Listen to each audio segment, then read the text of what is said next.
Stay tuned on 106.1 Geronimo FM. Love Jogja and you. Terima kasih banyak. Mungkin kita boleh kasih tepuk tangan sekali lagi untuk kita semuanya hari ini, pagi hari ini. Seru banget di hari ini dan mungkin sekaligus saya memperkenalkan diri. Di sini ada saya Astrid Wahyu dan sekaligus disiarkan langsung dari halaman Balai Kota Yogyakarta dan di Geronimo FM 106.1 Geronimo FM The Real Sound of Jogja. Hari ini Astrid berkesempatan untuk berbincang-bincang dengan Bapak Ibu yang pastinya nantinya akan memberikan kita insight banyak banget nih. Tapi tentunya Astrid nggak sendirian karena mungkin boleh Astrid sapa dulu dan boleh mungkin Astrid panggil naik ke atas panggung dulu kepada Bapak Dr. Andes Tri Karyadi Riantoro Harjo SH MSI selaku Kepala Dinas Perindustrian Koperasi dan UKM. Mungkin boleh bergabung bersama Astrid ke atas panggung. Monggo Bapak. Monggo boleh Bapak silahkan bergabung ke atas panggung. Oke, dan sambil mempersiapkan juga nantinya akan bergabung juga bersama Astrid. Ada yang sudah siap di sebelah panggung juga ada Dr. Imam Hoirul Fajri MM yang boleh juga naik ke atas panggung. Monggo Dok, silahkan. Wah ini udah seger juga loh ini ya, biru-biru batiknya. Silahkan, monggo menempatkan diri. Kemudian boleh juga bergabung kepada Astrid ada Mbak Hani Kusdaryanti SE selaku owner dari UKM Vania Food.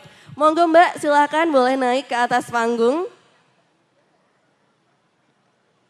Selamat pagi Mbak, oke pagi. Dan mungkin boleh kepada Bapak Dr. Andes Tri Karyadi Riantoro Harjo SH MSI. Selaku Kepala Dinas Perindustrian, Koperasi dan UKM Kota Yogyakarta mungkin boleh bergabung dulu. Tapi kalau misalkan sambil menunggu kita mungkin nanti boleh berbincang-bincang dulu. Selamat pagi Dok, selamat pagi Mbak Hani. Semangat ya di pagi hari ini. Oh belum. Okay. Ini intinya nggak boleh diajak ngobrol ini Dok berarti Dok, nih nggak dinyalain. Ternyata baru hidup. Oh ternyata baru hidup. Mbak Hani apa kabar di pagi hari ini? Alhamdulillah sehat. Alhamdulillah sehat. Dok apa kabar di pagi hari ini? Semangat pagi. Semangat dong pastinya. Selalu semangat sama Geronimo. Harus. Wah, pinter loh iki ngeles pinter loh Mas iki tambahan po iki ditambahi kayak amplopnya. Oke, tapi mungkin buat teman-teman juga yang sekarang bergabung di halaman Balai Kota Yogyakarta dan juga di Radio Geronimo FM. Jadi pastinya kita menyapa juga teman-teman atau pendengar kita namanya Kanca Muda yang sekarang lagi dengerin mungkin di mobil ataupun dimanapun. Karena kali ini kita akan ada si Dilan alias si Bakul Jajah Desa Milangkori. Yang kali ini hadir lagi di mana si Dilan ini adalah program dari Dinas Koperasi dan UKM DIY. Dan tema kita kali ini adalah sinergitas dan kolaborasi untuk pengembangan UKM di Kota Yogyakarta. Di pagi hari ini udah bergabung bareng sama Astrid ada Pak Toto ya Pak ya selaku Kepala Dinas Perindustrian Koperasi dan UKM. Ada Dr. Imam selaku dokter trainer ya kita nyebutnya ya Dok ya. Dokter trainer, ini mau nanya juga kok. Ada dokter trainer ki piye nih, ki sing di trainer ke opone, dokternya sing di dokter ke entrepreneur sing piye gitu loh Dok ya. Terus ada juga Mbak Hani selaku owner Vania Food. Mungkin boleh nanya dulu deh sama Pak Toto. Pak, ini tuh sebenarnya ya Pak ya biar mungkin pendengar Geronimo FM yang sekarang lagi di jalan, ini tuh sebenarnya acaranya tuh acara dalam rangka apa dulu nih Pak? Bulan Agustus itu identik dengan upacara kemerdekaan RI ya. Iya betul. Identik dengan Hari Pramuka ya, 14 Agustus. Ada satu momentum yang ini sebenarnya sudah 5 tahun diperingati. Yang ini ada sesuatu sekali khususnya bagi UMKM. Oke. Ada hari ulang tahun UMKM tanggal 12. Tanggal 12 Agustus. Iya. Ini disesuaikan dengan hari lahirnya Bung Hatta. Oh hari lahirnya Bung Hatta. Pendiri koperasi, ya, Bapak Koperasi Indonesia. Udah mengingat seperti itu. Nah Hari UMKM nasional di Kota Yogyakarta meskipun skala nasional juga diperingati.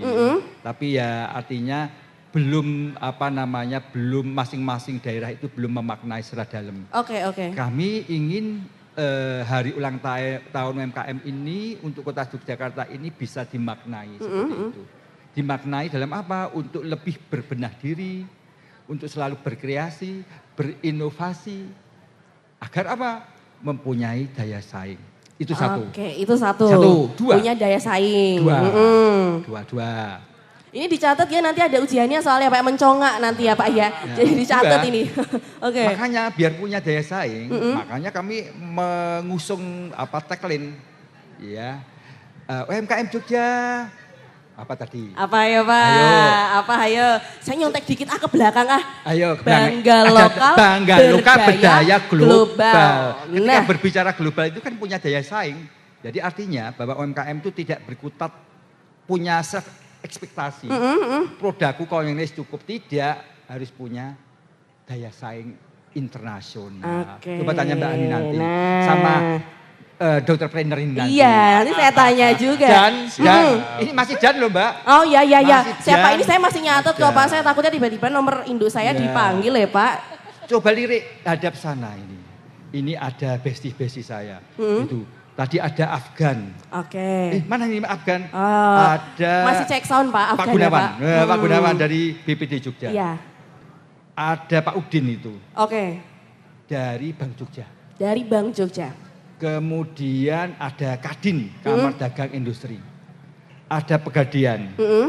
Ada OPD komplit di sini hadir. Oke. Ya. Semua elemen-elemen tumplek di sini. Coba Mbak Astrid, kalau kita coba itu makna yang mendalam apa? Berarti adanya sinergi, kolaborasi untuk bisa membesarkan UMKM ini. Oke. Aku tidak bisa dong sendiri ketika UMKM-ku mengeluh ini mengeluh ini Mbak Edi. Pak Toto, saya itu perlu modal ya, tidak mungkin ya, emangnya saya itu pabrik uang apa? Lah bisa toh kayak Iya. Pak Toto mbok nyuwun toh Pak Artone Pak Nah, gitu. Saya harus Nggak bisa Pak itu Pak. nyenggol mitra saya Bang Oh Jogja. nggak bisa. Kalau Bang- langsung minta dari kantongnya Pak Toto nggak bisa. Nggak bisa. Saya hanya merayu Pak Udin itu. Pak Udin itu punya Bank Jogja Peduli yang siap untuk mengatasi permodalan seperti itu. Ini nih. Satu, dua. Sekarang UMKM itu harus bisa beradaptasi, bertransformasi di era digital ini. Nanti digeguyu oleh ini Mas Dokter ini, Mbak Ani ini. Kenapa tuh soalnya Pak Toto? Tadi saya lihat tuh, transaksi kok pakai uang owol gitu. Lah niku ki nggih Nah. rogoh-rogoh Pak Rogoh-rogoh, niku Pak, iya. Pak. Heeh. Ya cetik. Nah, ini hadir tepat sekali dari BPD Daerah Istimewa Yogyakarta itu siap membikikan QRIS. Nah, Pak. cukup cetik. Pertanyaan dulu Pak, QRIS apa Kris nih Pak? Sama Jadinya, aja. Pak. Ini jadi perdebatan Kris. netizen sekarang Iya. ya, yang benar Kris, yang benar QRIS Ya, gitu. sama aja. Yang enak mana namanya? Kris Yang ya enak boleh, aja. seperti ya. Ada lagi nih, Apa tuh? Mbak Ani nanti bisa ditanyakan Mbak Ani sama Mas Dokter ini. Bahwa ini tidak bain-bain loh ini, Oke. Mbak Ani ini. Tidak bain-bain bahwa UMKM itu adalah suatu perusahaan ya. Tinggal apakah perusahaan perorangan atau enggak. Aku ingat ini adalah CV nih. Oh CV. Iya nih, jadi banyak bercerita. Heeh. Apalagi CV nih, pasti punya tenaga kerja nih. Nah, ini kita harus mindset lagi UMKM. Tenaga kerja itu termasuk beliau itu tenaga kerja. Oke. Ibunya tenaga kerja, suaminya anaknya tenaga kerja. Suatu hari belanja, ada accident. Kok kakinya kejepit becak. Oke. Nah, gitu kan ya. Itu kan ada ikut asuransi dong, BPJS tenaga kerja siap untuk mengcounter itu. Oke. Jadi jangan khawatir, UMKM itu sekarang itu sudah fokus untuk memproduksi hal-hal yang rewah-rewahi. Rewah ini bahasa Indonesianya apa itu? Reweh niku nggih gitulah ya Pak ya pokoknya yang Pak. rewah-rewahi yang menghambat proses produksi mereka. Menghambat untuk meningkatkan Yang mengganggu lah ya, Pak, kualitas. Dari obstacle. permodalannya, dari transaksinya, dari perlindungannya sudah tidak dipikirkan lagi. Oke, Karena oke. sudah ada ahlinya yang memikir. Oke. Tinggal UMKM sekarang berpikir. Pemasarannya dipikir kok oleh pemerintah itu. Seperti itu. Tuh ada Bu Vivi nih. Ya. Ya, di sana ada platform si bakulnya. Lagi Itu lagi kan ya. nunduk, lagi nunduk. Gitu. Lah kok tiba-tiba aku disebut-sebut ya Pak ya kurang ngopo-ngopo kok Iya. disenggol nggih Bu nggih. Enggak apa-apa Bu, enggak apa-apa. Gitu nggih. ya cerita-cerita. Iya. Sehingga ini kalau tidak percaya coba. Ini Bu Hani bercerita seperti itu. Kalau ada UMKM yang jiwa entrepreneurnya tidak bagus. Karena UMKM sekarang dituntut menjadi socialpreneur yang bagus. Yes. Tanya saja pada ahlinya ini Mas Dokter ini. Oke. Nah, monggo. Nanti kita tanya-tanya lah ya. Tapi Pak sebelumnya bentar dulu nih Pak. Ini tuh acara terbuka umum atau enggak nih Pak? Terus terang ini Mbak Astrid Kumulo Dewi. Siapa? Wah bukan dong Pak, Astrid Wahyu Pak. Oh ya Astrid Wahyu. Oke, kalau mau dinamain itu ya nggak apa-apa Pak. Nanti tinggal ngirim bacaan Pak ke rumah saya Pak Nje. Saya sebenarnya tak pancing nih biar beliau itu tanya saya. Oh iya iya. Pak Toto, iki ngopo kok event ini dikonsumsi dewe iki kena apa sih?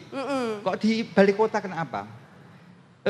Saya itu mengandung maksud bahwa UMKM harus dekat dengan birokrasi dulu. Oke. Karena tematik besarnya adalah ini adalah Nglarisi. Iya.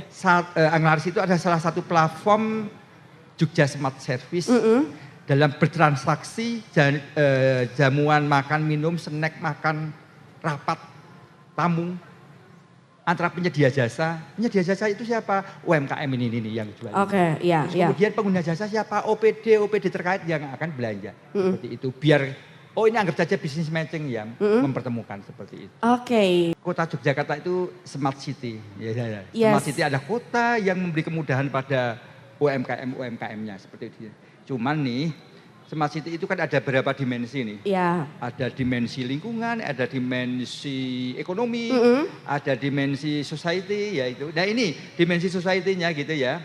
Berarti artinya apa? Kota yang peduli pada potensi-potensi lokal. Dalam hal ini adalah potensi lokal UMKM. Oke. Nah ini adalah potensi lokal UMKM yang tersebar di 14 kementerian atau kecamatan. 14 Pak? Kementerian. Oke. Yang terdiri dari 45 kelurahan di dalam. Waduh Nah, Pak, ya. lah kok banyak banget Pak? Banyak, Lah kok banyak Pak? Karena kita ingin mengeksplor adalah potensi-potensi lokal. Oke. Tidak biah-biah nih. Iya, iya. Gitu. Tinggal ini nanti ini Mas Dokter Pendernya ini kan Mbak Ani nanti bisa urun nembuk nih.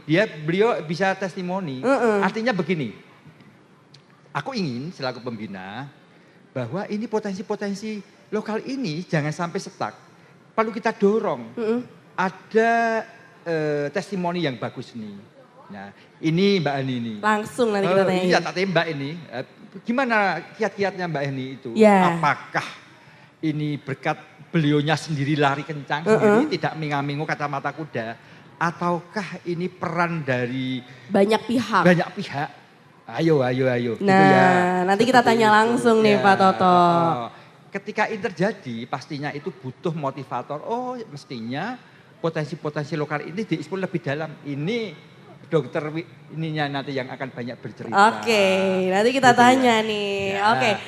Oke, tadi udah mulai disinggung-singgung dikit sama Pak Toto dari tadi kok ngomongin sinergitas ya Pak ya, ngomongin kolaborasi. Karena itu yang bakalan kita obrolin ya Pak Toto, Pak Dokter dan juga Mbak Hani. Karena di Sidilan kali ini kita bakal ngobrolin tentang sinergitas dan kolaborasi untuk pengembangan UKM di kota Yogyakarta. Mungkin Aset pengen, karena dari tadi udah disenggol-senggol ya Mbak Hani ya sama Pak Siap, Toto Mbak. Astrid. Dari tadi kayak kok saya terus toh Pak gitu. Nah saya langsung nanya aja deh sama Mbak Hani. Mbak Hani ini adalah pemilik dari Vania Food, betul ya Mbak ya? Betul, Mbak CV Astrid. Vania Food.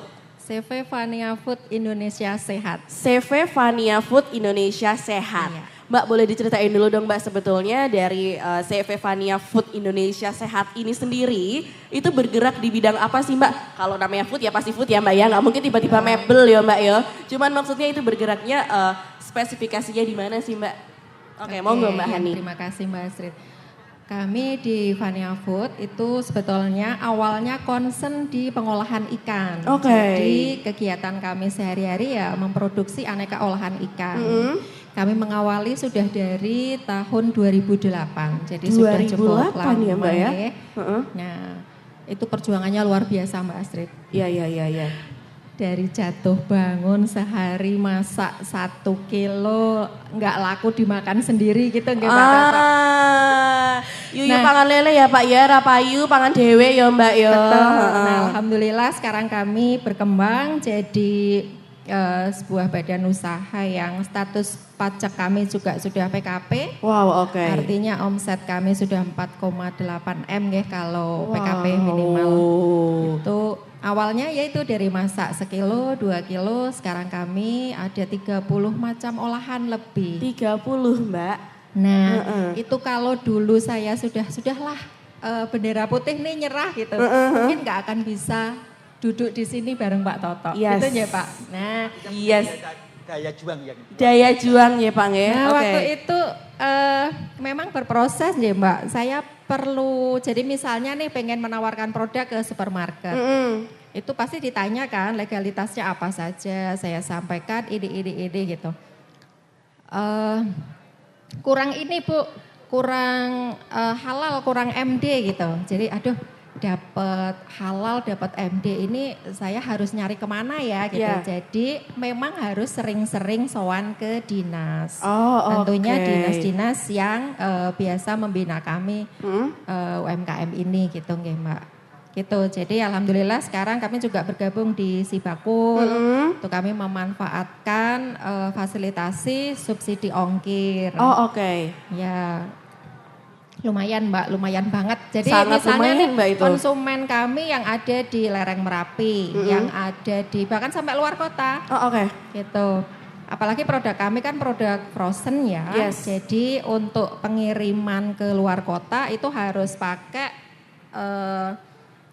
ekspedisi yang khusus untuk produk frozen. Jadi misalnya saya sebutkan Paxel. Nah itu ternyata Sibakul juga membantu, memfasilitasi Iya, gitu. iya.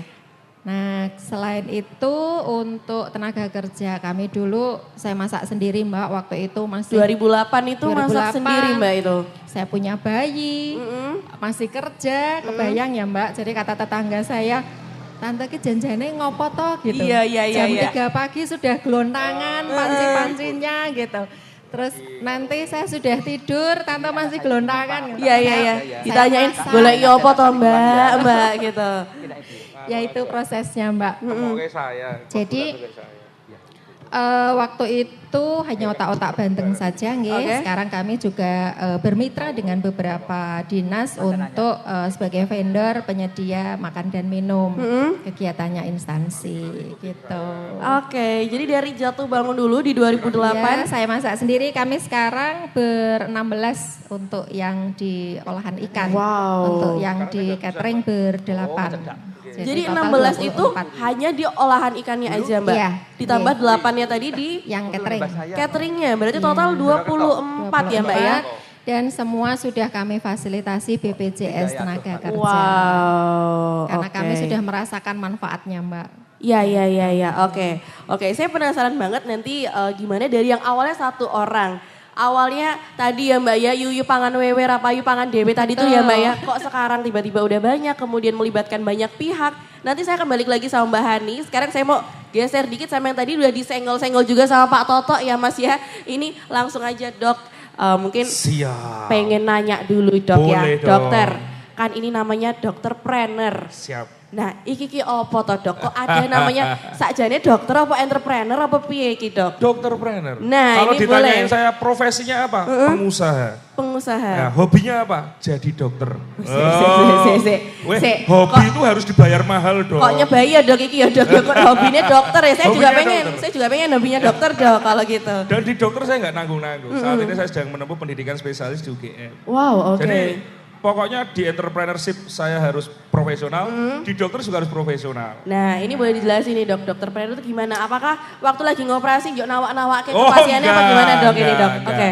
Saat ini saya punya 26 brand, 16 unit bisnis dengan 4 perusahaan. Wow, oke. 3 perusahaan bergerak di bidang kesehatan. Yes. Saya punya toko-toko alat kesehatan, service maintenance alat kesehatan, persewaan alat kesehatan, impor, kemudian produksi, Ya. dan 1 perusahaan khusus UMKM. Khusus UMKM. Ya, jadi saya ada training manajemen consulting, namanya Ultima Business. Ya kami kerjasamanya dengan pihak-pihak BUMN, dinas-dinas dan sebagainya. Nah, ketika mengembangkan dokter trainer itu, jadi jiwa saya itu ternyata Mbak, saya nggak bisa naif Mbak. Sebagai seorang band tuh Mas ya. Ya nggak iso naif Mbak. Jadi dokter kerja di rumah sakit, ini beda lagu. Beda ya tak kira kan podo-podo Ya naif toh Allah. Mas, mobil balap. Oke, lanjut Mas, lanjut. Heeh. Jadi nggak bisa naif sebagai seorang dokter, mereka kerja di rumah sakit atau di puskesmas Oke. atau di klinik pulang selesai, nggak bisa. Ada satu kata kunci yang saya kehilangan di dalamnya, kebermanfaatan. Kebermanfaatan. Iya, oke. lah jerbasuki mau biyo Mbak. Ya kalau semua pasien saya itu mampu untuk membeli layanan saya, Iya. kebanyakan enggak. Oke. Apalagi oke, oke. layanan saya satu level lebih tinggi pelayanannya. Saya menggunakan alat-alat terbaru, terbaik, obat-obatannya saya nggak mau pakai yang obat-obatan biasa. Banyak yang nggak mampu. Kalau nggak mampu saya dapat uangnya dari mana? Yes. Lah itulah dana CSR saya. Oke. Yang dari perusahaan kita alihkan untuk membantu masyarakat. Yang butuh umpamanya saya punya unit usaha dalam Jogja itu ada 4 klinik sunat, di luar Jogja ada 11 klinik sunat. Nah, untuk orang-orang yang mampu mau sunat, sunat aja. Sunat aja. Lu gratis. Gratis ini yang paling murah, tidak yang paling mahal. Oke. Nah, ini salah satu kontribusi kita harus Yes. kayak gitu. Iya. Nah, jadi dokterpreneur itu adalah seorang profesi pengusaha berjiwa social Seorang dokter. entrepreneur. Oke. Gitu. Yang menarik adalah ada poin kebermanfaatan nih dok. Betul. Dimana sebenarnya bagi saya sendiri menjadi seorang dokter itu sebetulnya adalah profesi yang sudah memiliki kebermanfaatan nih dok. Betul, Iya kan? betul. Itu adalah profesi membantu orang. Betul. Tapi ini nyasarnya malah ke entrepreneurnya dok.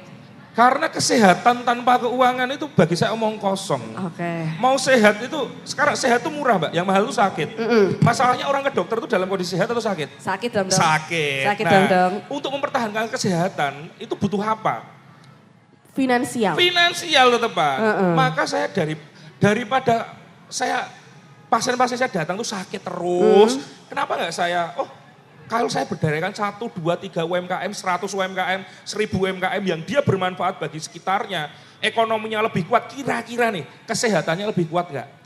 Lebih terjamin juga Lebih dok. terjamin. Sekiranya watuk pilek kalau sumaman nggak punya duit, sudahlah nanti lah mari dewe. Ya. Nah tapi kalau punya uang, bisa beli vitamin. Bisa. Ah ini butuh pijet. Yes. Ah ini aku kayak butuh healing, jajan enak. Oke. Ah aku ini kayaknya butuh staycation. Aneh randedet Mbak. Ya rada-rada ngempet-ngempet siti nih kayak gitu dok ya. Armangani saya mikir, wah itu. Jadi bagi saya, menurut saya adalah di balik orang-orang yang sehat, salah satunya ada pikiran yang sehat dan ada ekonomi yang sehat juga. Oke, kasih tepuk tangan dulu dong. Nah, Oke, jadi itu yang melatar belakangi kenapa pada akhirnya terbentuklah dokterpreneur ini ya dok ya. Betul, jadi saya pengen kita nggak bisa Mbak ngomong tok tapi nggak nyontoni. Kita harus binder dondet istilahnya, harus pernah di sana dan harus pernah ngelakoni. Iya, Oh oke. saya aja bisa loh, apalagi Bapak dan Ibu lebih bisa dari saya. Oke. Nah gitu. Oke, mungkin ini bisa menjadi inspirasi juga untuk UKM yang sekarang ada di sini juga nih Betul. dok. Dan mungkin kalau misalkan tadi dokter ngendiko ya, kalau misalkan ternyata dokter sudah punya banyak usaha di mana-mana dan di bidang yang lain-lain juga. Iya. Dok itu gimana dok awalnya kayak menyatukan itu, kemudian tadi kita ngobrolin menyinergitaskan. Nah susah banget saya mau ngomong sinergitas loh dok. Jadi sinergisitas gitu loh dok ya. Oke. Nah itu gimana sih dok awalnya nyatuin itu dok? Awalnya ya jadi memulai itu nggak hal-hal yang nggak mudah ya. Kalau guru saya tuh ngajari saya ada namanya 5 tangga bisnis. Oke. Tangga 5. pertama namanya starting, tangga kedua itu namanya profiting. Oke. Tangga ketiga namanya systemizing, tangga keempat itu multiplying, tangga kelima itu investing. Nah, Oke. setiap tangga ini tantangannya beda-beda, Mbak. Yes. Di tangga pertama, starting, memulai, saya memulai pertama kali tantangannya apa? Mindset. Walah, saya tuh dokter, dulu nggak pernah diajari ekonominan. Saya nggak ada, Mbak, mata kuliah saya. Bagaimana cara menjual layanan dokter? Kulaan obat nih ngendi? Nanti jualan layanan harganya berapa? Lah, kira-kira ngambil untungnya dari mana? Kulaan bed pasien, Wah. nggak ada, Nggak Mbak. ada. Ya, maka pertama kali mulai itu adalah mindset dulu. Oke. Nah, mindset ini gimana? Nah, ini mindsetnya itu harus kayak gini nih, yang disampaikan di Hari UMKM 2004. Bangga kita harus lokal. bangga lokal, berdaya global. Wani pereh istilahnya. Yes. Wow. Geteh ya mas ya? Seramai geteh mana? Pereh geteh di sana. Berdarah-darah ya dok ya? Berdarah-darah lah. Itu mulainya saya pernah ada cerita dikit Pak, cerita dikit. Ada seorang sufi, seorang sufi itu dipanggil oleh raja. Raja itu bilang gini, wahai sufi, wahai syekh, beri aku satu nasihat, yang nasihat ini bisa digunakan dimanapun, kapanpun, dalam situasi apapun, cuman dalam satu kalimat, aku gak ngerungok suwe-suwe, le nasihati aku. Raja bilang gitu, sufinya jawabnya gini, baiklah raja, saya akan berikan satu nasihat. Mikir karuan opo iki raja yo. Iya. Jaluk nasihat kok mek sak kalimat piye Nah, iki. kok gawe aku PR ngono lho wis gawe nasihat ki angel lah kok mau siji ngono ya, Dok. Paling ya? gak nek mustad iki kan paling sejam 2 jam wangun lho. Nah, lah Satu iki kalimat. 2 menit ya, Dok, nek sak kalimat ki, Dok. Lah kok 2 menit. 2 Piro, Dok? detik. Nah, betul, Dok. Itu dia, Dok. Nah. Kan PR ya, Dok, kalau Iya, gitu, Dok. PR. Akhirnya waktu itu gini, Supi itu bilang gini sama raja. Siap raja saya akan berikan satu nasihat Oke. yang bisa digunakan dalam apapun, dalam kondisi apapun, dan dimanapun. Dalam satu kalimat. Apa itu Sufi? Apa itu Syekh? Semua akan berlalu. Semua akan berlalu. Lakoni sik, semua akan berlalu. Mbuh kuwi legi, entah itu nanti manis, entah itu nanti pahit, entah itu berhasil, entah itu gagal, lakuin dulu. Semua akan Lalu. Yang penting kita start dulu, yang penting kita action dulu. Kalau kita gagal, berarti kita pernah belajar gagal. Tinggal belajar suksesnya. Kalau kita kok jatuh, bangun lagi. Kalau gagal, bangkit lagi. Bagi saya tidak ada kata gagal. Yang ada hanya sukses atau belajar. Gagal itu hanya untuk orang-orang yang berhenti bergerak. Maka Oke. pertama kali, mulai dulu waktu itu saya. Yes. Dan ternyata pahit, Mbak. Kenapa tuh, Dok? Kenapa tuh, Dok? Wah, mencoba usaha pertama kali. Berarti usaha pertamanya apa, Dok? Kalau tadi kan udah banyak nih, Dok. Berarti usaha pertamanya dokter apa, Dok? Wah, ini mulai dari profesional atau mulai dari amatir nih? Wah, dari yang pertama banget, Dok. Pertama banget kelas 1 SD, dodolan ilmu. Oh, jadi guru les, Dok? Enggak. Apa tuh, Dok? Temen-temen ra ngerjain PR tak gara aku PR-nya, Mbak. Terus dibayar? Dibayar. Oke. Habis itu dijantur Bapak. Ya karena le ordo ngono kuwi le. Heeh. Ordo ngono kuwi le. Kamu ngajari temen ngajari aja nggak usah bayar-bayar. Wah, saya diikat sama Bapak itu bekas sampai sekarang. Akhirnya Kabarnya kalau- sampai sore tadi, Mas. Sore nanti diikat ya katanya. Enggak ya. pitulasan dong. Pitulasan dong. Aduh, Nah oke. itu akhirnya itu bekas sampai sekarang bahwa kita berbagi nggak boleh dengan pamrih. Kalau memang niatnya berbagi. Nah setelah itu berjalan waktu saya dulu pernah jualan bakmi, pernah jualan apa namanya bubur. Bude saya jualan bubur, kulaan 200 saya tak dol 300. Ya kayak gitu terus. Lah apakah selalu untung? Tidak. Saya pernah jualan pulsa. Pernah jualan pulsa itu salah satu cerita pahit itu. Kenapa pulsa soalnya? Itu. Lah pulsa itu beli 20.000 jual 21. Untung berapa? 1.000. 1.000. Ngutang setahun. Oh ya. Wih lumayan pahit sih nek Ya, kuwi, Dok. pahit itu. Jadi pertanyaan, kayaknya ini jualannya banyak. Sampai omsetnya 2 juta, 3 juta waktu itu bagi saya itu Iya. banyak ya. Itu untungnya harusnya paling enggak 100.000, 200.000. Kok malah minus? Ya. Lah iki profitnya neng dia, Dok ya. Nah ini pahit-pahit ini ternyata membuat kita jadi kuat, Mbak. Belum lagi kejebak MLM. Wah, hura umum. Wah. Aduh nek kuwi, Mas. Wah, Oke. itu dulu ada masa-masa naif saya seperti itu. Oke. Nah, tapi ternyata itu yang menjadikan saya kuat. Lah, memulai ini teman-teman, ini butuh satu mentality. Yes. Nah, UMKM kejebak di sini. Akhirnya nanti itu yang sering datang ke Pak Toto. Pak Toto minta modal. Mbak, kok jenengan kok iso sukses banget itu pripun iki Mbak? Oh, ya Allah Fani Put itu kok suksesnya banget. Mbak diajari, syukur-syukur dimodali. Nek iso diuruske ijine sisan. Plus gaweke produk karo didolke sisan. Lah nek iki kayak semua ge mau, Mas. Lah ya, itu ya, Dok, ya. mentality Mbak. Heeh, Ya, kaya miskin itu masalah mental. Yes. Ya, bukan seberapa banyaknya. Mental miskin selamanya akan miskin. Mental kaya tinggal nunggu aja waktunya kaya beneran. Ya. Nah. Oke, berarti kalau misalnya saya bisa bilang sebenarnya tantangan yang di tahap 1, tangga 1 tadi kan starting Mindset. itu sebenarnya berarti dari diri sendiri Diri dong, Dok ya. sendiri. Oke. Dan cara paling cepat untuk melewati tangga starting tahu nggak apa Mbak? Apa? Power of kepepet. Apalagi nek Serius, keadaannya, Mas. Mbak, ini. Apalagi kalau keadaan ya, Dok ya, Iya. misalnya. Semua orang itu punya bakat menjual, Mbak. Minimal kalau nggak bisa jual barang orang lain, kalau kepepet banget, barang-barang dalam rumah tangganya nanti lah habis. Iya bener, kayak tiba-tiba kok ditawake di mana-mana. Awake ning mana-mana. Kurang boten niki. Butuh uang. BU gitu ya, Dok BU ya. ya. Ini kita artinya kita itu punya bakat menjual. Ini pertama kali. Yes. Nah, tapi apakah kepepet aja cukup? Tidak lah. Nanti untuk profiting, mendapatkan profit butuh tantangan kedua. Di sini butuh ilmu, di Oke. sini butuh knowledge, butuh skill, butuh networking, kolaborasi tadi penting. Nah, kalau nggak punya guru repot. Oke. Bisa nggak? Bisa, tapi jalannya nanti kanan, kiri, atas, bawah. Maka salah satunya kalau di Dinkop itu ada PLUT, Mbak nggih. Ada PLUT, betul. Ada PLUT, ya pusat layanan, wah UT-ne lali ya aku mulai. Ya, nanti kita nanya. Ya, usaha terpadu. PLUT itu. Pusat layanan usaha terpadu. terpadu. Artinya di situ mau cari tadi yang disampaikan dari Mbak Hani Mbak Hani, Sri Kandi Cantik kita itu. Bagaimana ngurusi sertifikat halal, MD, itu di PLUT dijabarkan jelas banget itu nanti. Belum lagi pelatihan, wah Pak Toto itu kalau bikin pelatihan ini gak nanggung-nanggung, banyak minta ampun. Dan selalu ada nggih Pak nggih. Dan itu gratis loh. Gratis ya Mas? Gratis.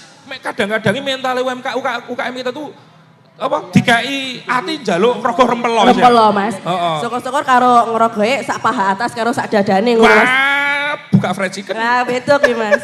Lah, ini yang profiting ini tantangannya adalah ilmu, adalah knowledge sama skill.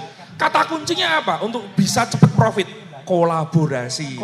Kolaborasi lah di sini di depan kita itu ada banyak sekali kolaborator yang bisa diajaki. Tadi ada Bank Jogja. Yes, tadi ada Bank BPD juga. Ojo nek arep ngutang ning Bank Jogja itu. Gitu. Di Bank Jogja itu mau tanya-tanya tentang finansial literasi, cara ngatur keuangan, itu boleh dan gratis loh. Oke. Mereka itu ada programnya. Lah, kemudian saya ini kira-kira gimana ya, kesehatan saya gimana ya, mau gimana. Lah itu nanti ada, bisa jadi BPJS, karyawannya, masalahnya saya punya karyawan itu saat ini hampir 110 Mbak. 110 ki uang kabeh Dok.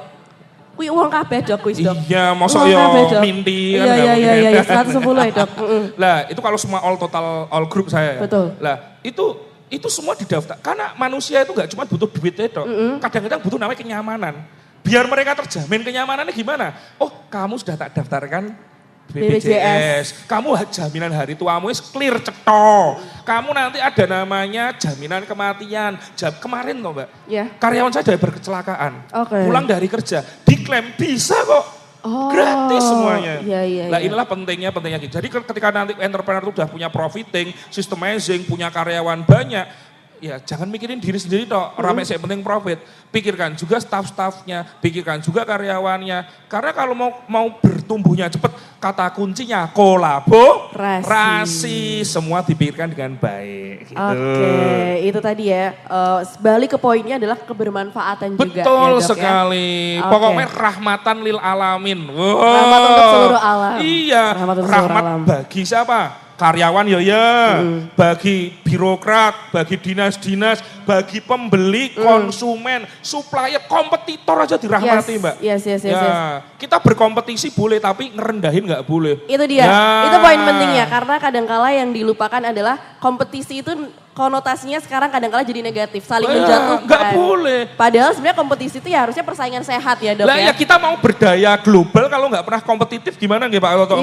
Susah. UMKM kita disaingi kadang-kadang malah meri. Betul. Kayak melu-melu aku. Padahal aku kondisian loh kok kayak gini anu ya. Kayak malah kayak biar ideku. Iya. Harusnya kita saling support. Ideku dipakai keren banget. Yuk kita kolaborasi yuk. Karena ada yang namanya ATM ya Dok ya sebenarnya kalau di bisnis. Amati tiru tapi ora ATP Mbak. Apa tuh Dok? Amati tiru plek, ketiplek. Itu bukan. Ya, jangan kalau itu. Kawin sisan brand. Waduh. Nih itu beda, itu udah namanya udah beda lagi ya kalau itu. Ya itu berdaya global, itu kita kompetitif tapi tidak saling menjatuhkan. Biar sehat. Betul. Gitu.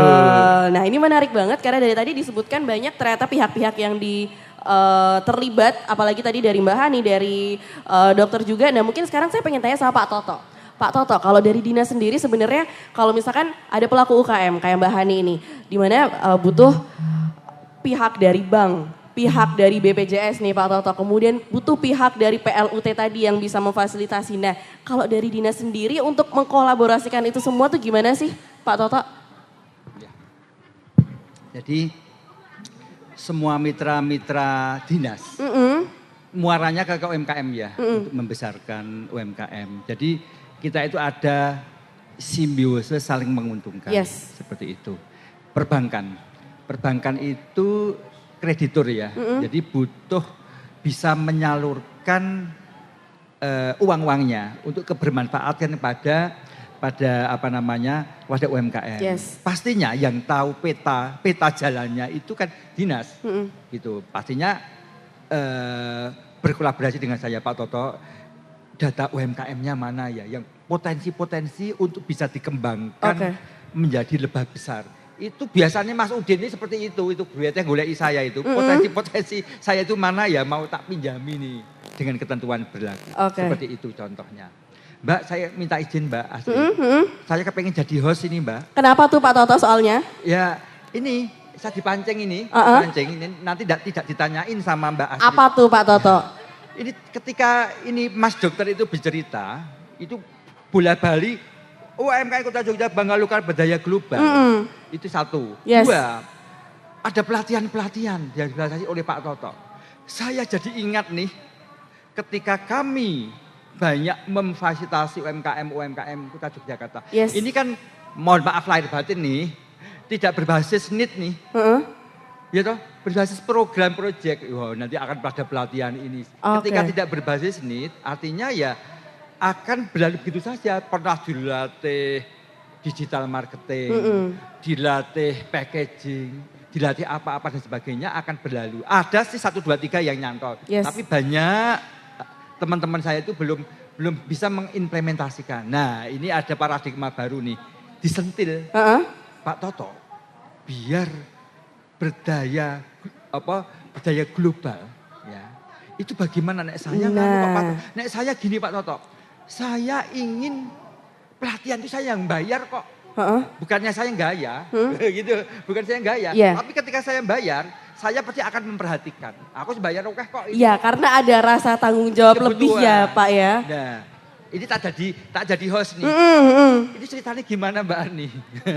Oke, gimana nih Mbak Hani? Jadi Pak Toto di kami juga ada kelas-kelas pelatihan ya, kewirausahaan gitu. Jadi untuk teman-teman yang masih pemula. Kami juga sering menerima tamu-tamu dalam kegiatan MPP, jadi masa persiapan pensiun, baik dari BUMN, kemudian dari perusahaan-perusahaan swasta. Nah, kalau kami mau ngajar, otomatis kan kami harus menguasai materi nih Mbak. Jadi misalnya Bu Hani ada paket pelatihan pengemasan dan pelabelan pangan enggak gitu. Oke, begitu kami menyanggupi, otomatis kami harus menguasai materi dan ambil kelas pelatihan. Berarti wani bayar mahal hanya untuk bisa dapat materi yang nanti akan kami sampaikan ke kelas kami. Seperti itu, makanya gemes kalau Pak Toto misalnya ada pelatihan, ini pelatihan yang ikut itu saja, nyun sewu nggih Pak. Hanya nyari uang sakunya saja, uang transportnya saja. Nah itu kok rasanya, ya Allah kita aja pengen bisa itu rela berbayar loh, rela ikut kelas yang berbayar mahal dan bahkan kadang keluar kota ke Bandung, ke Jakarta gitu. Yang di sini tinggal datang saja, itu cuman hanya ngarep-ngarep amplopnya saja. Kok rasanya disayangkan ya Mbak Hani. Ya. Begitu kan Pak Toto? Boleh, mohon maaf Pak Toto mungkin boleh pakai mikrofon Pak Toto. Kan nih biar kedengeran ini Pak Toto nje. Ini host 2 ini. Host 2-nya ini. Gimana Pak Toto? Itu kan social planner-nya tadi ya Mbak Ani ya. Jadi transfer knowledge, transfer skill pada sesama UMKM yang pastinya yang di bawah Mbak Ani seperti itu. Ketika Mbak Ani itu pelatihan dan aku berbayar nih. Untuk diri sendiri itu ada perbedaan enggak? Ada spirit yang berbeda kita bayar? Oh jelas Bapak, semangatnya juga beda ya. Jadi misalnya nih ikut kelas pengemasan dan pelabelan pangan. Saya harus tahu ini, nanti karena yang akan saya sampaikan ke kelas saya itu ini. Jadi di sana itu sudah berbekal banyak pertanyaan. Jadi kalau pas ternyata materi yang disampaikan kok tidak sesuai dengan harapan kami, ya itu kami gali gitu. Oke. Dan biasanya kalau misalkan dari Mbak Hani sendiri saat mengadakan pelatihan nih Mbak Hani, nah itu biasanya yang Mbak Hani ajarkan pertama tuh yang apa sih Mbak? Apakah yang meternya itu di marketingnya dulu misalnya, atau di finansialnya dulu, atau di mana Mbak Hani? Kalau pengalaman kami justru spirit atau daya juang kami yang digali Mbak. Gitu. Jadi Fania ini berawal dari benar-benar industri rumahan yang awalnya di dapur rumah, sekarang sudah punya produksi yang terpisah dari rumah tinggal. Yang awalnya memang bermodal hanya dari selisih belanja dapur, sekarang perputarannya saya aja kadang amazing gitu. Ternyata pas Desember ya Pak Toto uang ngumpul semua gitu. Oke, kerasanya ya Mbak akhir tahun ya Mbak ya. Segini ya perputarannya gitu. Nah itu kalau tadi pertanyaannya apa Mbak? Lebih ke yang kayak dari Mbak Hani sendiri kan selaku pelaku nih Mbak ya. Itu biasanya yang Mbak Hani ajarkan pertama tuh apa? Tadi kan apakah di marketingnya atau di finansial, tapi kan ternyata tadi di memang, spiritnya ya Mbak ya. Juang Jadi yang tidak harus gini loh, kadang teman-teman ini loh ada usaha seperti ini, bisa nggak nyontoh gitu. Kadang alasannya, kan kita nggak ada modal gitu. Padahal modal utama itu bukan uang. Leres mboten Mas Tapi Dokter. apa Mbak Hani? Ini karena nyambung juga ya Mbak sama dokter ya. Oke. Betul. Kalau sudah semangat dan daya juang, tiap hari nih belajar untuk inovasi produk, kemudian meluaskan pasar, kemudian pokoknya berpikir terus gimana caranya produk yang kami hasilkan itu bisa terserap pasar gitu. Kita harus bermitra dengan siapa saja nih gitu. Oke. Nah, sampai sekarang tuh alhamdulillah untuk kelas-kelas pelatihan juga istilahnya sampai nolak gitu Pak Toto. Sampai nolak. Kemudian kalau untuk produksi alhamdulillah juga nambah-nambah terus gitu. Nah itu kan perlu belajar Mbak, enggak yang terus kita hanya masak nunggu pembeli datang, bukan seperti itu. Jadi kalau sekarang sudah zamannya online lah gimana caranya kita bisa meluaskan pasar melalui media online tersebut. Nah oke, tadi kan kalau Mbak Hani sendiri cerita kalau dimulai usaha ini dari 2008 nih Mbak ya. 2008. Dimana mungkin pengalamannya sama kayak yang tadi dokter sampaikan pahit dulu ya Mbak ya. Tadi kan pasti ada pahitnya dulu. Nah mulai tahun berapa sih pada akhirnya terus Mbak Hani coba merambah ke online, kemudian menambah produk. Nah itu dari tahun ke berapa sih Mbak Hani? Kalau untuk menambah produk itu kami berdasarkan dari permintaan pasar Mbak. Jadi misalnya ini ada satu produk kami yang masuk ke instalasi gizi rumah sakit. Kemudian dari situ ternyata gini, Bu Hani bisa nggak bikin yang formulanya sama persis tapi modelnya beda gitu. Nah itu kemudian kami bikin produk inovasi baru, kan nambah satu produk lagi. Kemudian setiap tahun kami juga menargetkan untuk membuat pengembangan atau inovasi diversifikasi produk dengan bahan yang sama. Jadi misalnya ikan ini tuh bisa jadi apalagi gitu. Nah setelah jadi banyak produk itu kemudian berpikir nih perluasan pasarnya akan seperti apa. Kalau media online kami sudah mulai dari 2016 ya Mbak. Dari 2016 ya? Ada awal-awal WA itu 2016 ya Mbak. Nah itu kami sudah dari mulai situ. Dari situ. Dulu sebelum WA saya SMS. Oh ya beda, kalau itu beda Pak. Pak kalau itu disebutin ketahuan umurnya Pak. Mohon maaf ngapunten ya Pak Toto. Ketahuan ya Pak umurnya. Tapi tidak ada grup SMS. Bapak SMS-nya yang masih per karakter bayar itu toh Pak ya Rp1 toh Pak. Ketahuan Pak umurnya kalau itu Pak. Saya nggak mancing malah menjebak diri sendiri Pak Toto ini ya. Oke. Tapi kalau dari Mbak Hani ini kan mungkin jadi apa ya, yang mendengar jadi ternyata butuh sampai 8 tahun untuk pada akhirnya bisa punya online gitu kan. Berarti sebenarnya dari situ kan menyambung lagi ke dokter tadi bahwa itu nggak bisa instan ya Mbak ya berarti. Betul ya kan Mbak. Nggak bisa, perlu proses. Dan perlu proses dan daya juang memang Mbak. Itu tadi kalau saya sudah nyerah dari kemarin ya sudah nggak bisa duduk di sini sama Toto. Ya mungkin ya duduknya pengen piye yo caranya jadi di situ gitu. Bukan jadi pembicaranya gitu ya Mbak ya. Oke, dan kalau misalnya tadi juga menyambung juga dari obrolannya Pak Dokter ini, tadi kan ada step awalnya tadi kan starting. Betul. Yang kedua adalah profiting.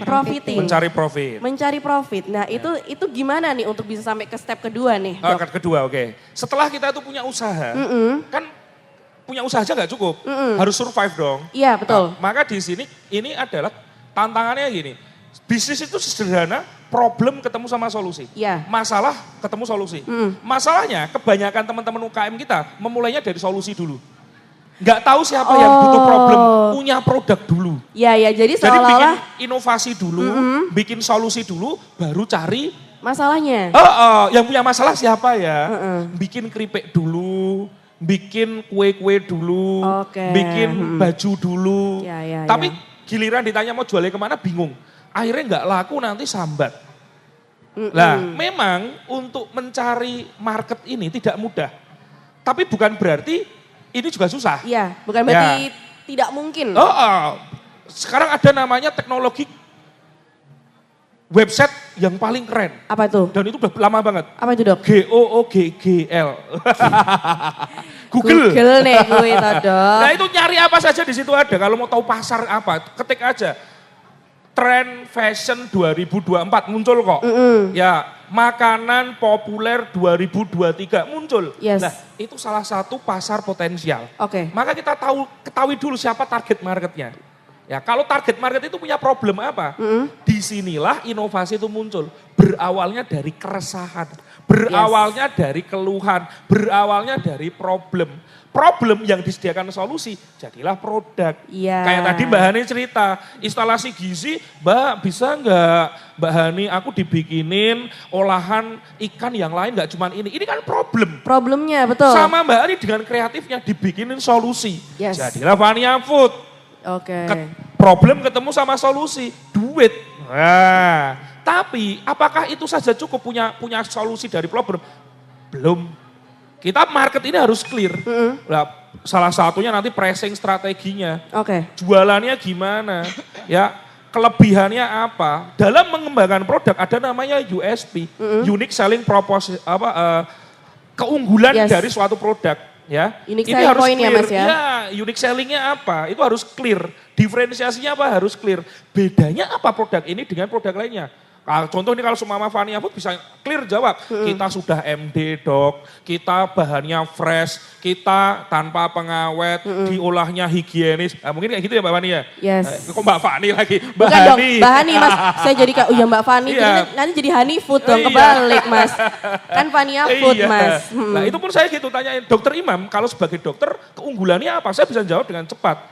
Ya, keunggulan saya adalah komunikasi saya baik. Ya, saya komprehensif holistik, memikirkan semua sisi. Ya. Obat yang saya gunakan adalah obat-obat yang terbaik dalam bidangnya. Oh, lainnya Dok, kalau di klinik sunatnya Dokter Imam, kelebihannya apa? Saya langsung bisa jawab juga.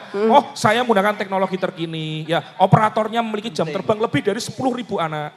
Oke. Ya, kemudian saya tempatnya nyaman, ramah anak. Ya, dokternya lucu. Wah, menurut dokternya langsung, menurut Iya. dokternya Dewe. Enggak, ini menurut Google Review. Oh iya, menurut Google Review Nah, ini ternyata. hal-hal kayak gini tuh harus clear. Keunggulan.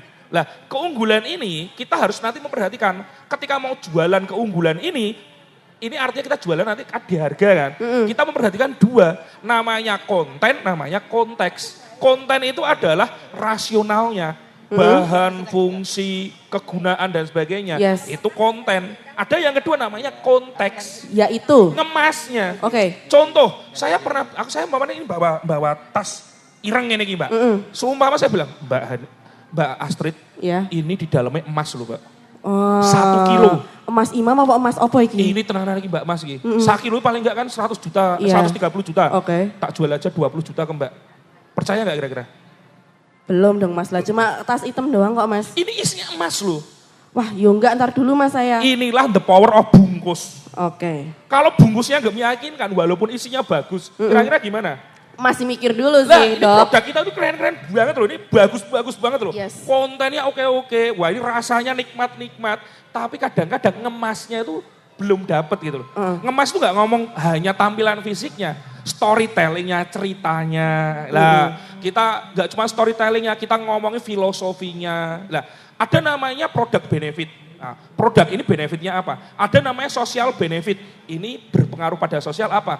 Ada namanya spiritual benefit. Oke. Nah, berpengaruh pada spiritual. Nah, 3 ini diperhatikan. Itu akan jadi konteks yang menarik. Jualan emosi. Oke. Nah, di sini ini penting. Lah, kemudian kita ketika nyusun harga, tantangannya beda-beda, Mbak. Yes. Contoh nih, ketika di profiting ini, kita mau jualan murah-murahan. Karena pasarnya berdarah-darah, kompetitornya banyak, pada jual murah. Oke. Kita jual murah-murah. Maka tantangannya adalah how to survive. Yes. Ya, bisa nggak jualan murah? Bisa.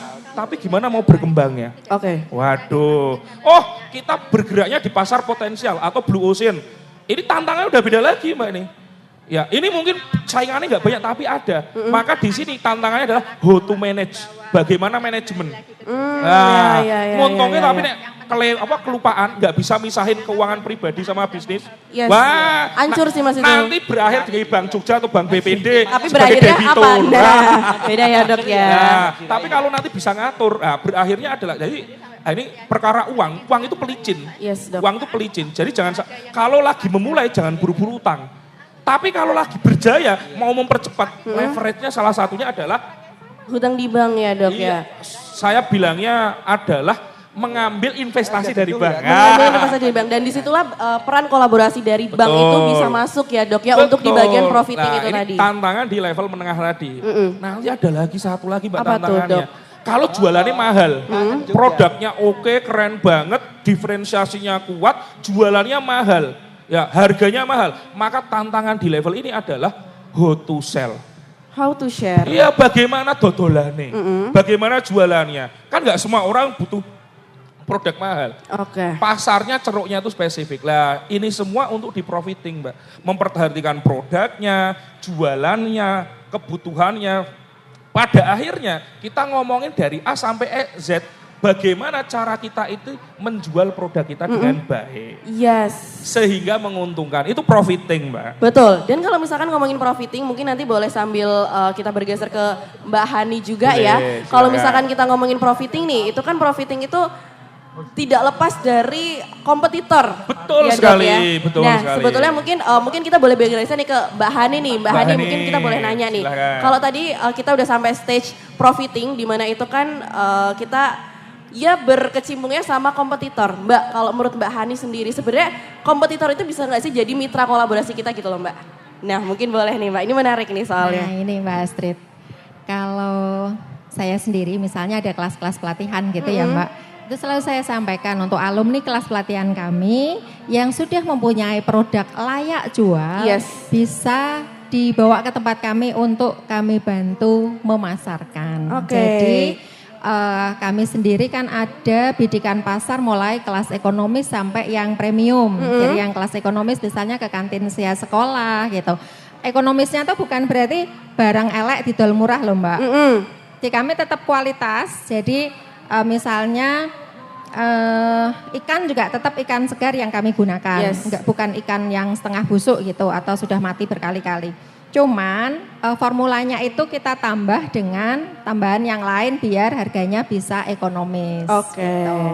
Nah itu bidikan kami ke kantin atau apa ya namanya, kami program Fish for School ya, ikan untuk sekolah. Oke. Yang kelas premium jelas ke supermarket dan instalasi gizi rumah sakit serta hotel.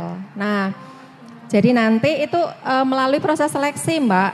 Yang awalnya mereka masih pemula, produknya masih ala kadarnya, hanya bisa kami pasarkan di kantin saya sekolah. Sampai nanti misalnya nih, bisa nggak Mbak kemasannya dicantikin seperti ini gitu. Bisa kami masukkan ke kelas yang menengah, sampai ke kelas yang premium. Jadi bagi kami kompetitor itu kami kami rengkuh supaya bisa jadi mitra kami. Oke. Kalau pandangan orang dulu orang kuno, old. Kayak Orang, ibu saya, oke. ya itu gini. Kowe iki piye to kok malah resepmu mbok bagi-bagi.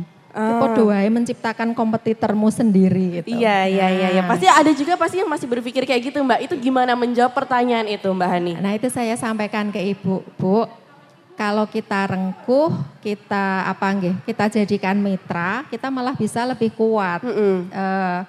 Kami di tahun 2021 mendapat penghargaan dari Bank Indonesia, Karya Kreatif Indonesia 2021. Itu kami dianggap mampu melewati masa pandemi dengan menaikkan omset hampir 100%. 100% Mbak, itu saat pandemi bahkan. Nah sebelum pandemi Mbak, saya itu termasuk idealis. Jadi yang kami jual hanya produk dari hasil dapur kami sendiri. Jadi saya nggak yakin menjualkan produknya teman itu kok kualitasnya nggak sama ya dengan yang saya harapkan. Nah pas saat pandemi Frozen kan luar biasa viral ya Mbak. Yes. Jadi saya masih tetap bisa jualan. Teman-teman yang sementara off lihat dari story WA saya, Mbak ini kok iso dodolan toh gitu.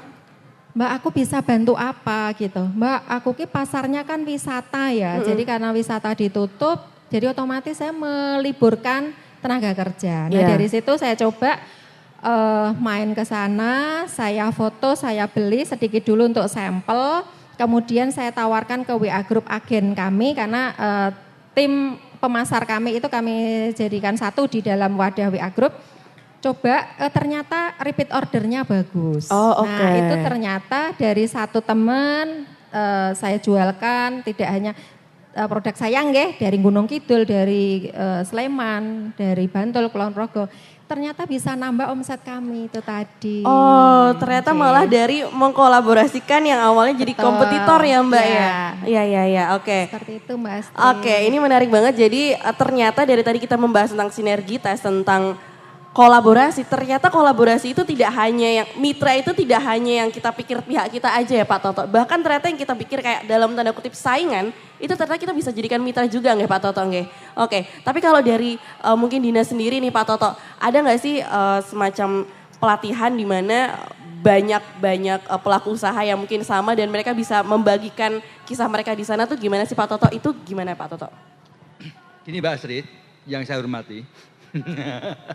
Pelatihan itu jangan terpikirkan hard skill ya, tapi soft skill harus perlu. Jadi pelatihan-pelatihan yang contoh disampaikan oleh Dr. Planner tadi, nah itu perlu. Jadi sempat motivasi, jadi membongkar mindset. Jadi meraih mindset mentality tadi ya, itu perlu sekali. Sehingga agenda-agenda besar saya itu diantaranya adalah itu. Seperti itu. Jadi ada AMT, Achievement Motivation Training, gitu kan ya, itu perlu sekali itu AMT itu. Sehingga kami banyak melakukan itu, seperti itu untuk merubah mindset. Jadi tidak sekedar pelatihan membuat ini, desertifikasi produk, tidak. Itu iya, tapi kan harus dilandasi pelatihan-pelatihan yang mindset seperti itu. Meskipun kadang-kadang merubah mindset itu sulit. Akhirnya kita lihat data dan fakta, bahwa faktanya UMKM Kota Yogyakarta ini banyak pasca milenial. Artinya apa? Sudah sepuh-sepuh. Oh, pasca milenial gitu. Pasca milenial ya. Pasca milenial itu. Ada gitu ya Pak ya istilahnya loh pasca milenial gitu. Baru dengar Mbak. Nah, ini makanya kamu siapa Toto aja sih Mbak Hani, ya. Jadi ketika pasca milenial buah apa saja itu pokoknya ngene iki yalah biarlah mereka nanti kan akan habis terkikis oleh waktu gitu ya. Yang penting seperti itu, yang penting survive dulu. Dia itu pokoknya kita bina yang penting survive. Karena kalau kita didampingi, kita dibina nanti potensi angka kemiskinannya adalah akan tertekan dan akan menurun ya. Banyak. Oh, malah kalau tidak kita dampingi. Oh, kalau tidak didampingi. Saya tadi dengar kalau didampingi, Pak. Sehingga segmen kita adalah bagaimana menumbuhkan young entrepreneur, potensi wirausaha muda yang cenderung lebih mudah. Mindsetnya di itu. Sehingga kita ini ada gini. Mungkin ini Pak Dr. Bu Hani ini nanti suatu saat tak jadikan narasumber. Kita ada kegiatan namanya HBC, Home Business Camp. Jadi penumbuhan wirausaha muda baru berbasis hobi. Hobimu apa sih? Gitu kan ya? Kadang hobi itu bisa ditekuni menjadi sebuah peluang usaha. Nah ini dia. Kami ada itu. Jadi kita bongkar mindset mereka. Yang tadinya krido lumangnya asto. Apa itu ya krido lumangnya asto? Apa itu Pak? Meminta uang saku pada sama orang tua. Mereka harus bisa menghasilkan. Tidak sekedar untuk uang saku tapi bisa untuk pegangan hidup. Nah, gitu. Jatuhnya nanti kalau anak sekarang bilangnya hobi yang dibayar Pak Toto kalau kayak gitu ya. Dari yang kita suka dulu bisa menghasilkan uang ya Pak Dokter ya kalau misalkan kayak gitu. Dibayarnya mahal sih. Dibayar mahal. Cocok gitu. Lagi ya tak teruskan. Apa tuh Pak Toto? Jadi wirausaha itu tidak sekedar berbasis produk UMKM misalnya tas, kemudian roti atau apalah seperti ini. Tapi ada yang membekali soft skill. Jadi binaan saya itu ada yang bimbingan belajar. Jadi kan ada nih orang-orang yang kepengen jadi PNS, kepengen masuk perguruan tinggi yang diinginkan gitu kan ya. Itu tadinya dikelola secara sederhana, konvensional. Kita dampingi menjadi lebih profesional, lebih nendang, marketable. Seperti itu ya. Yes. Seperti skill itu. Sehingga Oke. lebih mudah anak-anak itu dengan wah zaman gini kok kaya ngono, diteleponi, di SMS-i ayo melu ora enggak. Mereka jadi berpikirnya out of the box gitu ya. Nah, itu.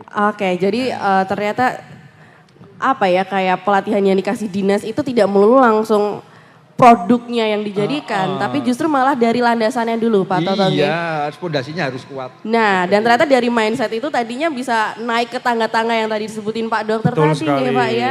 Karena ternyata kalau misalkan kita ngomongin starting, ngomongin profiting, kalau kita masih takut itu sebenarnya nggak bisa Pak Dokter itu. Nggak bisa, nggak jalan Mbak. Nggak jalan. Kalau apalagi kalau udah was-was, waspada kompetitor, tadi. Nah, dan tadi yang poin susah menariknya ya. di sini adalah ternyata kompetitor itu bukan untuk kita takut, tidak untuk kita jatuhkan, Oh, tapi bukan, ternyata bukan. malah kita jadikan mitra usaha kita Betul, ya.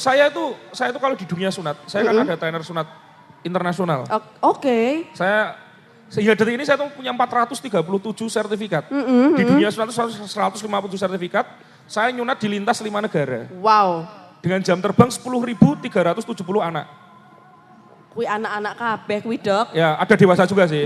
Banyak banget Dok ya. Oke. Perbaikan juga bisa sih. Ya. Oke. Ah, Oke. iklan sisa nih. Oke, waduh. Untuk para pendengar yang mungkin butuh perbaikan, wah. Nanti off air aja ya, Kanca Muda. Nah, jadi Oke. ketika kita membicarakan kompetisi, saya tuh trainer, Yes. ciptakan ahli sunat baru. Ahli-ahli sunat baru. Kalau saya oke. menganggap itu kompetisi, di Jogja aja banyak yang saya sebut merek lah, ada beberapa murid kami, ada Hitan Space, ada Safubot, kemudian ada Rumah Sunat Jogja dan sebagainya. Itu beberapa adalah belajarnya bareng-bareng sama kami. Tapi saya nggak menjadikan kompetitor karena rezeki itu seperti peluru di medan perang. Nah. Kalau jatahnya nggak bakalan tertukar Yes. gitu. Nggak seperti sandal di masjid gitu loh. Itu beda tiba-tiba perkara. berubah. Oh, beda perkara Itu beda ya. perkara. Dok kebetulan kalau itu datang hijau kok pulang-pulang merah Dok. Nah itu, selain sih San. Nah. Tapi Kejadian enggak. meneh Dok kuwi. Iya, jadi sudah ada jatahnya masing-masing. Tugas kita itu nggak usah ngerusuhi jatahnya orang. Fokus aja pada jatah kita dan usaha memperbesar jatah kita sendiri. Yes, Nah, Dok itu dari tadi profiting tuh sebetulnya seperti poin itu. yang menarik juga adalah sebetulnya kalau dari mungkin mindsetnya Dokter Imam ya, Betul. itu sebetulnya bisnis itu kan tadi kita ngomongin profiting, tapi Iya. ternyata balancing ya Dok ya, antara profiting dengan kebermanfaatan kita, dengan sosial Iya. kita juga. Dan itu mengikuti Mbak. Jadi ketika kita itu sadar atau tidak, semakin kita bermanfaat, sadar atau tidak, kita itu akan semakin dikenal orang. Dan omset, kemudian penjualan akan ikut sendiri. Gitu. Oke. Ya, saya sering ngadain kalau di klinik-klinik sunat kami, sering ngadain sunatan massal. Oke, Nah, itu kan nggak ada duitnya Mbak. yes. Bahkan kita ngeluarin duit. Ini kalau dihitung secara kalkulator, itu kalkulatornya jebol. Nah, karena sekali ngadain sunatan massal, paling nggak kita membutuhkan 30 sampai 50 juta. Dan itu semuanya gratis, Gratis. ya Pak Dokter. Kadang-kadang panitia itu cuma bilang gini, Dok lo pengen ngadain sunatan massal. Lah dananya berapa? Nggak punya Dok. Ya tak sediakan anak-anaknya saja. Ya sudah tak carikan dananya. Oke. Saya segitunya. Tapi ternyata ada namanya hukum kekekalan energi. Yang ini. mana artinya ini. adalah? Yang mana artinya gini, energi tidak dapat diciptakan dan dimusnahkan. Energi hanya berubah bentuk. Energi usaha sama dengan energi hasil. Hasil ada yang kelihatan, ada Ada yang tabungan tidak. energi. Oke. Ketika saya ngeluarkan 30-50 juta untuk sunatan massal, Nah, ini ya, kan hidrogen. itu ada yang energi flat, usaha. ada yang- Hasilnya saya nggak dapat apa-apa. Apakah itu saya benar-benar nggak dapat apa-apa? Enggak Tidak. dong. Itu yang wujudnya nggak ada, tapi tabungannya tetap 50 juta. Oke. Yang nanti wujudnya bisa jadi tiba-tiba ada yang pesen, oh dokter hari ini saya mau reservasi buat sunat besok. Nah, dokter saya besok kakak beradik bertiga ini pengen sunat bareng. Yang ketika dirupiahkan ternyata sama. Yes. Lah ini kebermanfaatan tapi balik lagi ke kita. Yoi. Dan nanti dia akan cerita kepada orang lainnya. Dan nanti dia akan Kalau cerita bahasa lagi, Perancisnya getok tular ya Dok ya? Getok tular, Bahasa word of Perancis mouth, ya. Getok bahasa tular. Prancis. Iya, ya. iya, iya. Nah ini poin-poin seperti ini saling dia berjalannya beriringan, Yes, dinamis. Jadi betul. kita nggak bisa nih melupakan ajaran-ajaran para leluhur kita, gotong royong gitu. Kalau di dinas tuh sering nyontohnya gini, ini kalau kata Ki Hajar Dewantara, ing ngarsa sun tulodo. Wah, kita di depan jadi contoh. Ya, ing madya mangun Karso. di tengah yuk kita saling rangkul ya, berbarengan, jalan bareng, bersinergi. Ya, dan jangan lupa Tutwuri Handayani. Handayani. Lah, tugasnya kayak dinas nih, teman-teman kolaborator di depan-depan kita ini dari Bank Jogja, Bank Jateng, dari ini ada dari BPJS, kemudian dari dinas-dinas terkait. Ini adalah Tutwuri Handayani dorong juga. Ayo kita itu agregator gitu loh. Yes. Tapi ya sekali lagi teman-teman, para pendengar, kalau seumpama sudah dibantu, nggih ngajeni, Nggih, kerjasama sing nih juga, semangat, ya betul. jangan dikasih ating rogoh, Paha atas dan dada. paha atas dan dada, Betul. tambahin nasi, Nah, anget sih San. Wah. betul. Nah ini poin-poin pentingnya seperti itu Mbak Astrid. Yes, berarti memang ada banyak sekali yang perlu diperhatikan. Bahkan tadi sampai jalur langit aja sampai diperhatikan dan dikolaborasikan. Harus. Lah, kalau saya pernah dengar satu ustadz saya itu pernah bilang gini Pak. Usaha tanpa doa sombong. Oke. Usaha terus ratau ndonga, ratau sedekah, ratau infak, nggak pernah nyentuh ibadah, nggak punya itu namanya sombong. Namanya sombong. Wong-wong sombong itu. Tapi kalau doa tanpa usaha, bohong. Bohong. Ah, ya Allah, 100 miliar ya Allah kerjaannya mangan turu. Ya aku yang mikir-mikir ya. rebahan, Orang yang mau ngasih ya. juga mikir-mikir. Engko sik ya iki piye iki lho iki karepmu iki kepiye iki. Jadi seimbang. Jadi seimbang. Oke, mungkin sebelum kita menutup di obrolan kita siang hari ini kalau misalkan kita runtut bisa sampai sore ya Pak Toto ya. Tapi Nanti lanjut ngangkringan. nanti lanjut. Alhamdulillah ditraktir Pak Toto ya Pak nggih? Iya pasti. Oh, siap. Oke, tapi mungkin boleh pesan dulu mungkin dari Pak Toto.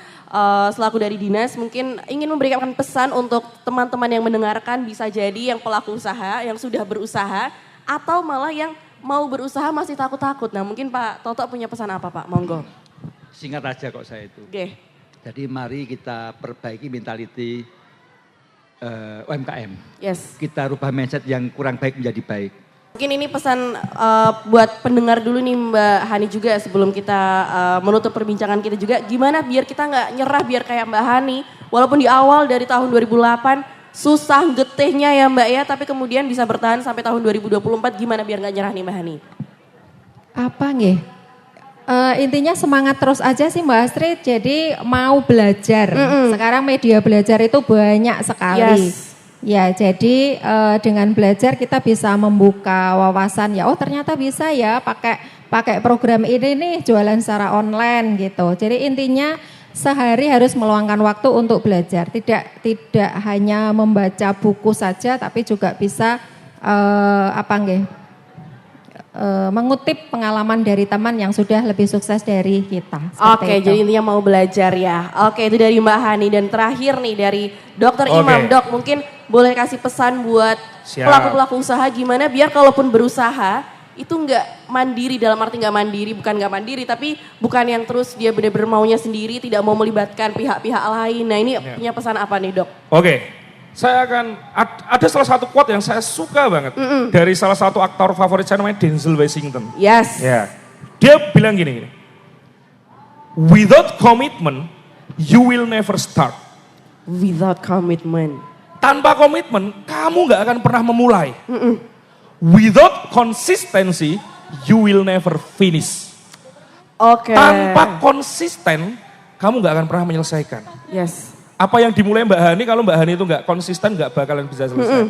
Artinya dengan komitmen, konsisten, itu akan menjadi kunci UMKM kita. Ya, apa ini?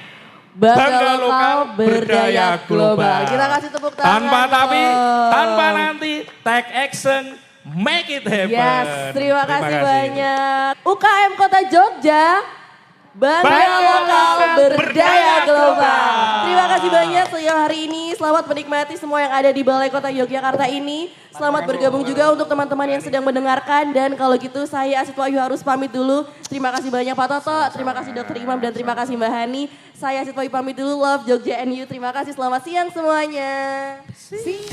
106.1 The real sound of Jogja. Geronimo FM.